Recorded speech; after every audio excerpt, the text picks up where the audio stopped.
is a decline alternating chest press. You don't necessarily want to use a decline bench in the gym. The angle of that's probably a little bit too sharp.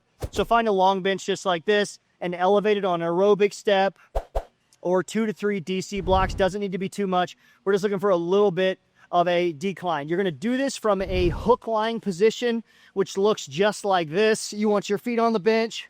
You want a long spine. You want to feel the base of your pelvis. Your PSIS is flush with the bench. You're going to unshrug your shoulders. Make sure your chin's untucked. And I'm ready to rock. I'm going to pull my heels towards my glutes a little bit so I can feel my hamstrings turn on. Then I'm going to give myself a long 8 to 10 second exhale through a straw.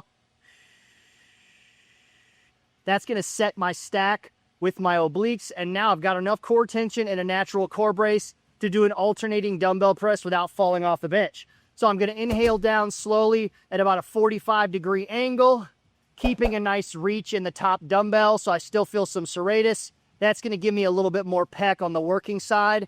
Inhale down, exhale up. Let the shoulder blades move freely. Don't pinch them or keep them stuck in a reach position.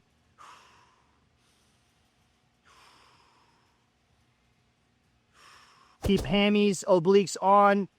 Try not to tuck your chin or round your shoulders and drop the sternum. If you can keep your sternum up, thinking proud chest and stack the whole time, you will get better chest activation and have better shoulder and scapula mobility. That's how it's done, guys. Very nice, I like.